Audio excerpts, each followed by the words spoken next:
A bill restricting transgender youth sports heads to Governor Cooper's desk. It's one of many anti-trans bills pushed by the Republican-controlled General Assembly.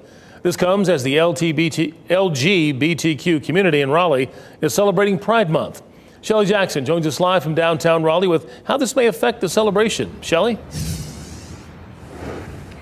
Well, Gerald, the city's big festival will be held this weekend here in downtown Raleigh. And this comes as anti-queer and trans laws are sweeping the country.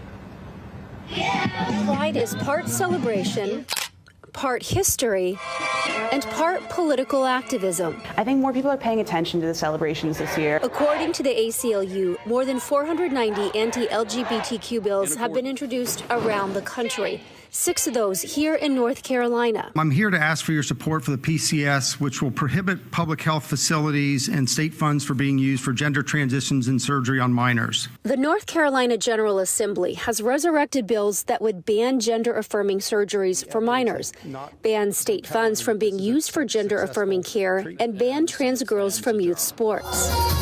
Violet O'Neill's band, Black Bouquet, is performing at Raleigh Pride. I worried as these bills were being brought forth and making news cycles earlier this year that maybe I would see less and less people being out and about as loudly queer as they are. But if anything, I've seen the exact opposite.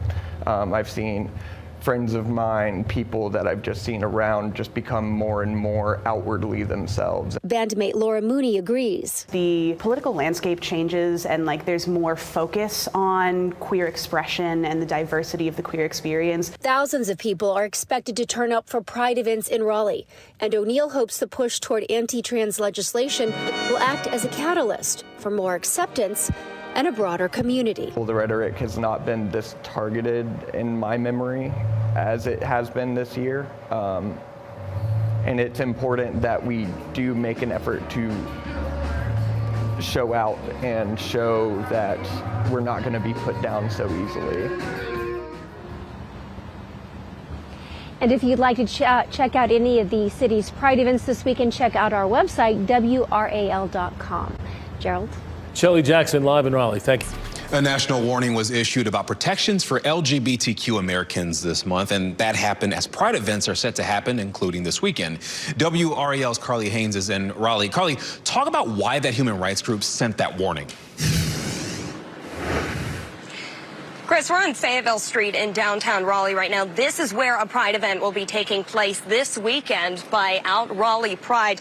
Now, the reason that the Human Rights Campaign issued this national warning is based on a report that at least 75 anti-LGBTQ plus bills have been signed in the 2023 legislative session alone. Now, that's more than double last year's number.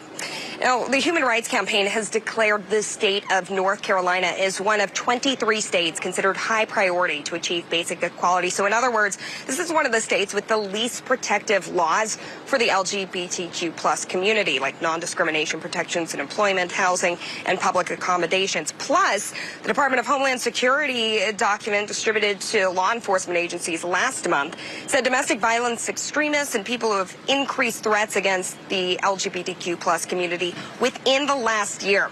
Kendra Johnson with Equality NC says this is the first time in her life where she feels as unsafe as she does right now. We've been doing some support and training with some prides around the state in order for them to take these threats seriously and be prepared so that we don't have anything tragic happen. And Johnson says North Carolina is second to Texas for the most threats that the LGBTQ plus community has received just this year. And we're speaking to some of these Pride event organizers in just a little bit to ask them about enhanced security or anything that they're thinking. Chris? Carly Haynes, downtown in Raleigh. Thank you, Carly. The state passed that bill just days ahead of Out Raleigh. It's an event celebrating Pride Month here.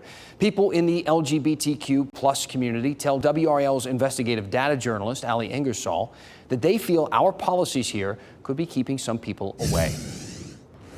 North Carolina has been put on notice by the Human Rights Campaign. The advocacy group declared our state one of 23 considered high priority to achieve basic equality. They're putting our lives in jeopardy. That's Kendra Johnson, Equality NC's executive director. She says there's a trend going on in our state and the South where hundreds of new bills are being proposed, which target the LGBTQ plus community and their rights. Civil rights should not be a partisan issue, and they are right now.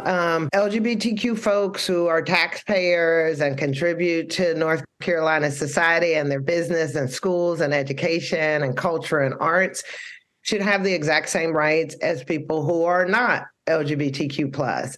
Johnson says such legislation often results in same-sex couples choosing not to live in those areas.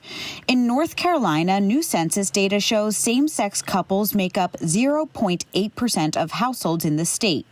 That's slightly below the national average of 0.9%. We routinely get folks who reach out to us who ask about the conditions on the ground before they move their families here.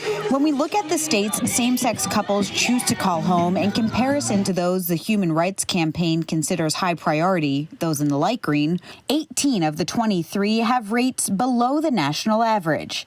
Similarly, when we look at the 21 locations considered to have the most protective laws in place, 19 of them have rates at or above the national average.